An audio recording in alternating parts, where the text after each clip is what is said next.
You don't lack talent. You don't lack potential. You lack execution. Every day you wait to feel ready, your life stays exactly the same. The truth is uncomfortable, but simple. No one is coming to motivate you. No feeling is going to save you. If you want your life to change, you're going to have to force yourself, especially on the days you don't want to. And that's exactly what this is about. Step 1. Motivation is unreliable. Motivation is unreliable because it is rooted in emotion, and emotion is unstable by nature. It shifts with sleep, weather, stress, memory, fear, hunger, comparison, and 100 other variables you don't control. One day, you wake up energized and convinced you're capable of changing your life, and the next day you feel heavy, distracted, and resistant for no clear reason. If your ability to function depends on how you feel in the morning, your output will always be inconsistent. And inconsistency quietly destroys long-term progress, not dramatically, but through small delays that accumulate into years of stagnation. People like to believe motivation is a personality trait, something you either have or don't, but that's an illusion. Motivation is a reaction, not a tool. It shows up after something meaningful has already started, not before. Waiting for it puts you in a passive position, where your life is dictated by internal conditions instead of deliberate choice. That's why motivated days feel powerful but rare, and unmotivated days feel paralyzing. You hand control over to something that was never designed to lead you, and then you're surprised when it abandons you the moment discomfort appears. The deeper problem is that motivation prefers comfort. It wants quick reward, visible progress, reassurance, and certainty. The most important things in life, building discipline, repairing your health, developing skill, creating structure, offer none of that at the beginning. They feel slow, awkward, and unrewarding at first. So motivation doesn't show up when you actually need it. It disappears exactly when the work becomes boring, repetitive, or unclear, which is when the work actually starts to matter. Relying on motivation also trains you to associate action with emotion instead of responsibility. You begin to believe that feeling good is a prerequisite for doing something difficult, and that belief weakens you over time. You start negotiating with yourself, postponing effort, rationalizing delays, telling yourself you'll start tomorrow when you feel different. But tomorrow brings the same emotional unpredictability, and the cycle continues, reinforcing the idea that you are someone who reacts instead of someone who decides. Discipline operates differently. It doesn't ask how you feel. It doesn't care whether you're inspired or confident. It functions on commitment and structure, on the understanding that meaningful progress is mechanical before it is emotional. When you act despite low motivation, you detach your behavior from your mood, and that separation is what builds reliability. Over time, action creates clarity, movement generates momentum, and confidence emerges not from feeling ready, but from repeated proof that you can move even when you don't feel like it. Step 2. Action precedes clarity. Action precedes clarity. Because understanding is not something that appears in isolation, sitting quietly in your mind while you wait for certainty. Clarity is built through movement, through friction, through exposure to reality. Most confusion isn't a lack of intelligence or insight, it's a lack of engagement. When you stand still and think, your mind loops through the same questions, doubts, and imagined outcomes. Nothing changes because nothing is tested. Action interrupts that loop by forcing contact with the real world, where feedback exists and abstraction collapses. People often believe they need a complete plan before they begin, but that belief is usually fear disguised as preparation. Wanting clarity first feels responsible, but it's often an attempt to avoid making a wrong move. The problem is that clarity does not come from thinking harder. It comes from discovering what works and what doesn't. Until you act, everything remains theoretical. You don't actually know what you're capable of, what obstacles matter, or what direction fits you. You're guessing, and guesses multiply uncertainty rather than resolve it. When you take action, even imperfect action, information appears. You learn where resistance lives, what drains your energy, what unexpectedly excites you, and what assumptions were wrong. That data cannot be accessed through reflection alone. It only shows up when you're involved, when your choices collide with reality. That collision refines your thinking, trims unnecessary complexity, and replaces imagined fear with concrete problems that can be addressed. Movement turns confusion into something tangible and workable. Waiting for clarity also creates a subtle dependency on certainty, which is dangerous. Life rarely offers clear signals before commitment. Most meaningful decisions are made under partial information, and the ability to move forward anyway is a skill, not a personality trait. Each time you act without full clarity, you train yourself to tolerate ambiguity. You become less fragile, less hesitant, less dependent on perfect conditions. That tolerance is what eventually produces confidence, not the other way around. As action continues, direction sharpens. What felt overwhelming becomes segmented into steps. What felt impossible becomes procedural. You stop asking abstract questions like, is this right for me? And start asking practical ones like, what's the next adjustment? Clarity stops being something you seek and becomes something you generate through repetition, correction, and persistence. The path reveals itself not in advance, but in response to your willingness to move forward without guarantees. Step 3. Comfort is the enemy of progress. Comfort becomes the enemy of progress because it rewards stillness while quietly punishing growth. It convinces you that safety is the same as stability, that ease is the same as health, and that avoiding discomfort is a form of wisdom. In reality, comfort narrows your world. It reduces your tolerance for stress, effort, and uncertainty, making even small challenges feel overwhelming over time. The more you arrange your life to avoid friction, the less capable you become of handling it, and the more fragile your confidence grows beneath the surface. What makes comfort especially dangerous is how reasonable it sounds. It doesn't demand obvious self-destruction, it encourages small compromises. Skip the difficult task today. Rest a little longer. Choose what feels familiar instead of what stretches you. None of these decisions feel harmful in isolation, but together they create a pattern of avoidance. That pattern teaches you that relief is more important than progress. And once that belief settles in, ambition starts to feel threatening instead of exciting. Progress requires exposure to discomfort because discomfort is a signal that something is changing.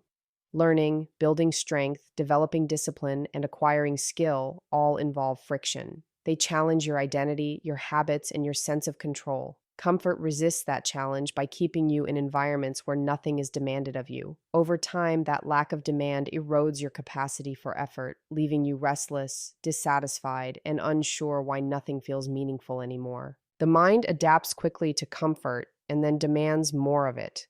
What once felt like a luxury becomes a baseline, and anything below it feels intolerable. This is how people end up trapped in lives that look stable on the surface but feel empty underneath. They haven't failed dramatically, they've just avoided discomfort consistently enough that growth never had a chance to take root. The absence of challenge doesn't create peace, it creates stagnation, and stagnation slowly turns into resentment toward yourself. Choosing discomfort intentionally is not about suffering for its own sake. It's about recognizing that effort builds strength and strength creates freedom. When you regularly do things that are hard, inconvenient, or uncomfortable, you expand your range of capability. Tasks that once felt impossible become manageable, and challenges that once triggered avoidance become familiar. Discomfort stops being a threat and starts becoming a tool, something you understand and can work with, rather than something you run from. Progress demands that you trade short-term ease for long-term capacity. Each time you resist the pull of comfort and engage with difficulty instead, you reinforce the identity of someone who moves forward despite resistance. That identity compounds over time, shaping not just what you can do, but how you see yourself and what you believe you're capable of. Step 4, you don't need confidence to start. You don't need confidence to start because confidence is not a prerequisite for action. It is a consequence of it. Waiting to feel confident before you begin assumes that belief comes before evidence, when in reality, belief is built through experience. Most people misunderstand confidence as a feeling you either possess or lack, but it's actually the accumulation of proof that you can survive effort, failure, and uncertainty. Without action, there is no proof, and without proof, confidence has nothing to attach itself to.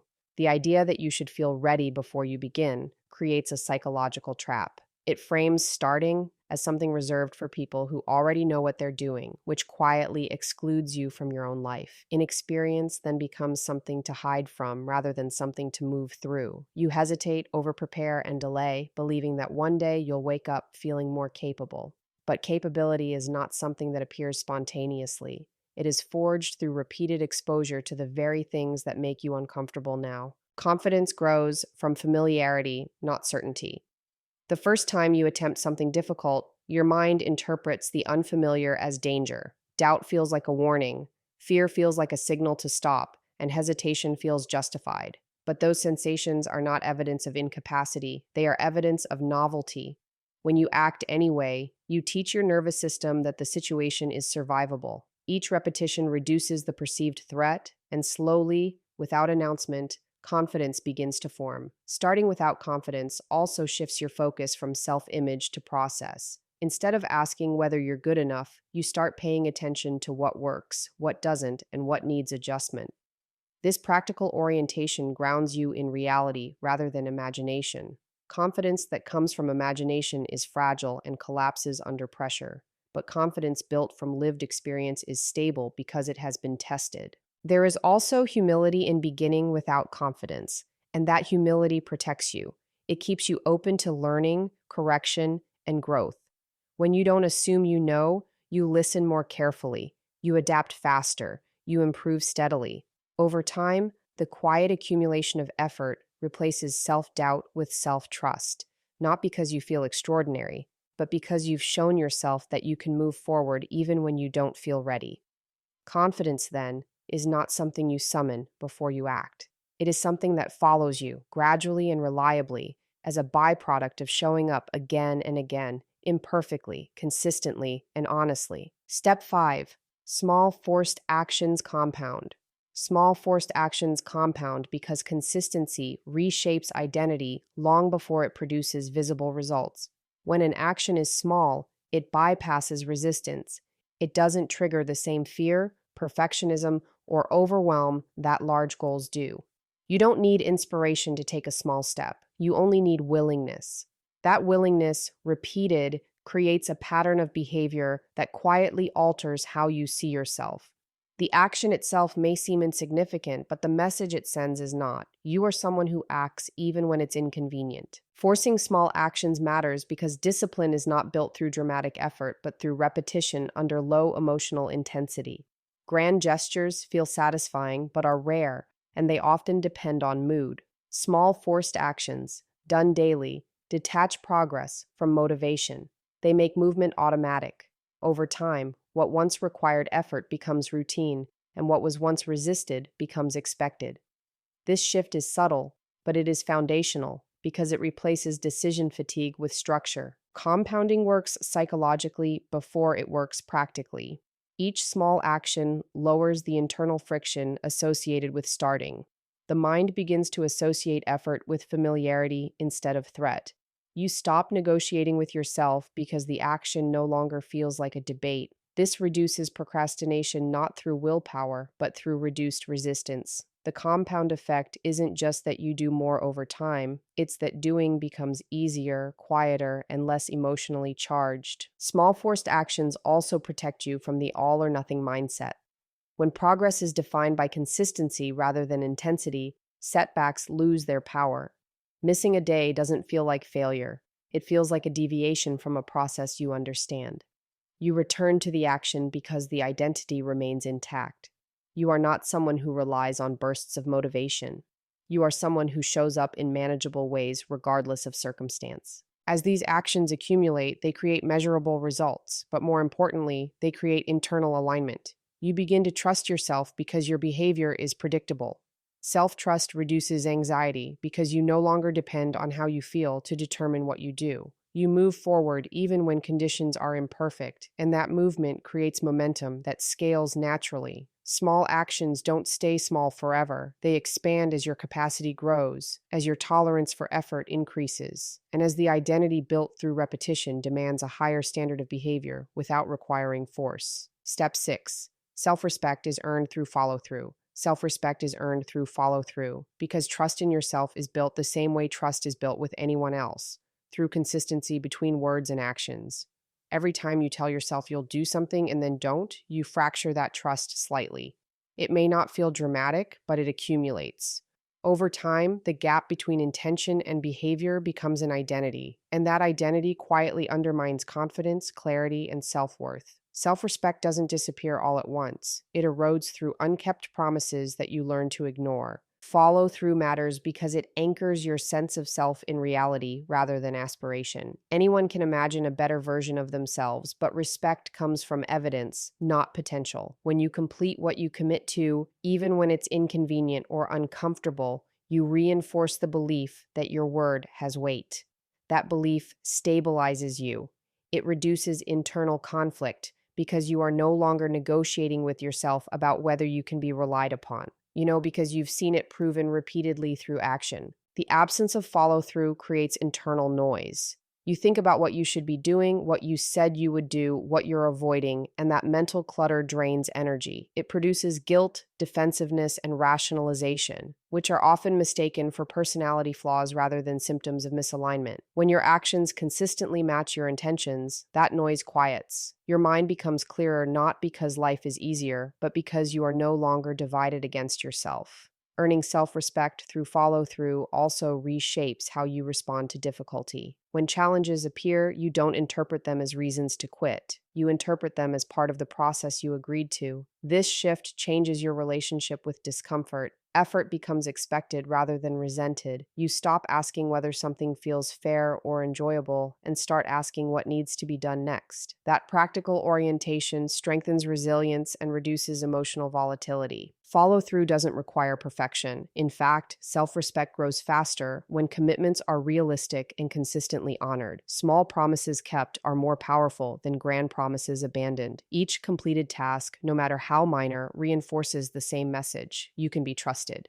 Over time, that message becomes internalized, and you begin to move through the world with quiet certainty, not because you believe you are exceptional, but because your behavior has proven that you do what you say you will do. Force yourself to act when it's uncomfortable, unclear, and inconvenient. That's where discipline is built and identity is shaped. You don't rise to your intentions. You fall to your habits. Do the work, especially when no one is watching. No,